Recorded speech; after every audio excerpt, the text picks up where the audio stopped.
दोस्तों आज का वीडियो मैं यहाँ पर स्टार्ट कर देता हूँ। आज का वीडियो बहुत ही इंपॉर्टेंट तरीके से होने वाला है। मैंने आपको बताने की कोशिश की कि नवरात्रि व्रत की जो भी कथा होती है इसके बारे में यहाँ पर बताने की कोशिश की है। तो नवरात्रि व्रत की कथा जो होने वाली है इससे आपको यहाँ पर देख सकते हैं माँ दुर्गा के जो 9 रूप है उसके बारे में इंफॉर्मेशन मिलेगी और जो भी कथा हो गई है नवरात्र की वो किस तरीके से हो गई इसके बारे में भी जानकारी मिलने वाली। तो इस वीडियो को आपको अंत तक देखिए। नवरात्रि व्रत की कथा आपको एक बार अवश्य सुननी होगी या सुननी है।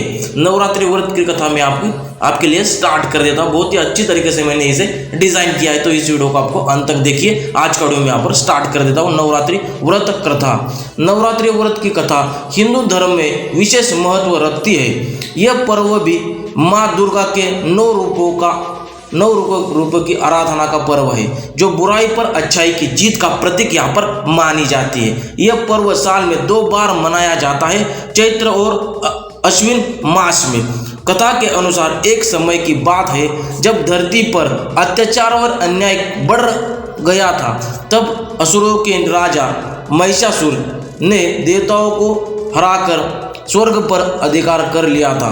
देवता परेशान होकर त्रिदेव ब्रह्म विष्णु महेश के पास गए। त्रिदेवों ने अपनी सम्मिलित शक्ति से माँ दुर्गा का निर्माण यहाँ पर किया था। माँ दुर्गा जो महिषासुर से 9 दिन तक युद्ध किया और 10वें दिन उसका वध कर दिया था। इस प्रकार नवरात्रि को 9 दिन में माँ दुर्गा के 9 रूपों की विशेष रूप से प्रार्थना की जाती है। उसमें पहला रूप है शैलपुत्री, दूसरा रूप है ब्रह्मचर्यनी, तीसरा रूप है चंद्रघंटा, चौथा रूप है कुशमांडा, पांचवा रूप है कंद माता, छठवां रूप है कात्यायनी देवी, सातवां रूप है काल रात्रि, 8वां रूप है महागौरी और 9वां रूप यहाँ पर मनाया जाता है या जाना जाता है सिद्धो दोषी की पूजा की जाती है। इन 9 रूपों की यहाँ पर पूजा की जाती है माँ के। ये बहुत ही इंपॉर्टेंट तरीके से होता है। आपको नवरात्रि कब मनाई जाती है तो इन देवियों की पूजा की जाती है उस नवरात्र में। और भी इम्पॉर्टेंट बातें इस व्रत से हमें जानने को मिलती है तो वो भी मैं आपको बता देता हूँ। नवरात्रि व्रत का उद्देश्य आत्मशुद्धि और आत्मानुशासन होता है।